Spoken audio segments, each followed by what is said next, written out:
In this lab, you're going to determine the freezing point depression when we add an unknown solute to lauric acid. So you're going to get your lauric acid in a test tube, and you're going to determine the freezing point as it cools off after you've melted it. And then you are going to add your unknown solute, and you're going to determine the freezing point after you have melted the lauric acid in unknown solute, and you're going to let it cool off and determine the freezing point. So once you have all that data, we need to calculate what the freezing point depression is, and we're going to use that to determine what our unknown solute is. So let's talk about how you're going to use that data to determine what your unknown solute is.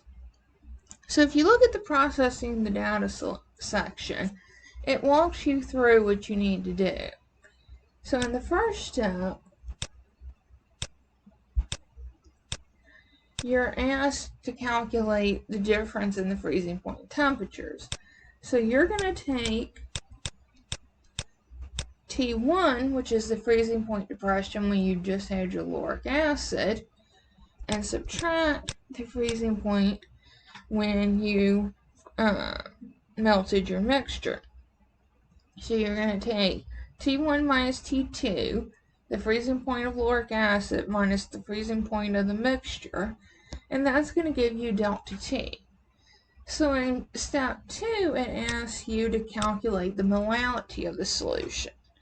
So if you think back to freezing point depression, and this equation is also in your lab handout, we know that the change in temperature from freezing point depression is equal to the freezing point depression constant times the molality.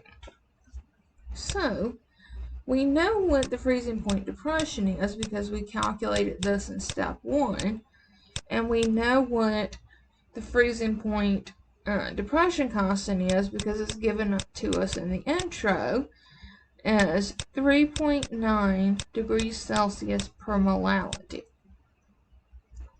So we can rearrange this equation and say that molality is equal to the freezing point depression. Oops. Let's get rid of that. Close. Okay, let me write over here just a little bit closer so that I don't run out of room there. So molality is equal to the freezing point depression divided by the freezing point depression constant. So that's going to give you the molality of your solution.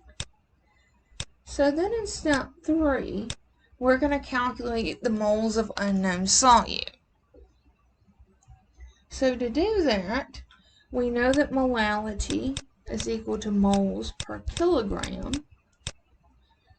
and we calculated the molality of our solution in step 2, and you measured the mass of your lauric acid, so you will need to convert that to kilograms.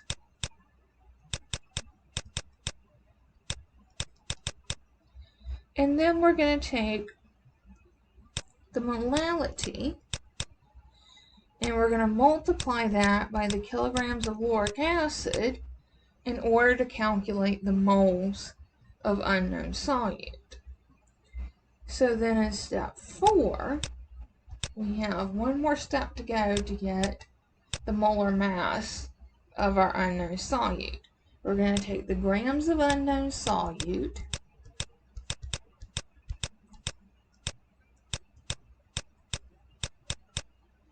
and we're going to divide that by the moles of unknown solute that we just calculated in step 3.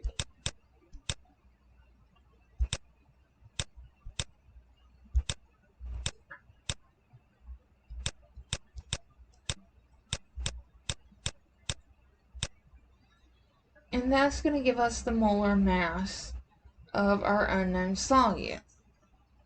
So then, in step 5, you have to determine the possible identity. So if you look at your report sheet, it gives you 3 possible unknown solutes. What you're going to do is calculate the molar mass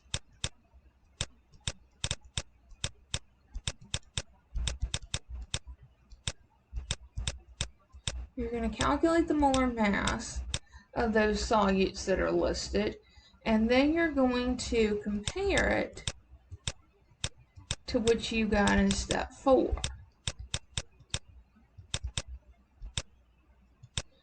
And see which one is closest to the molar mass that you came up with, and that will likely be the identity of your unknown solute.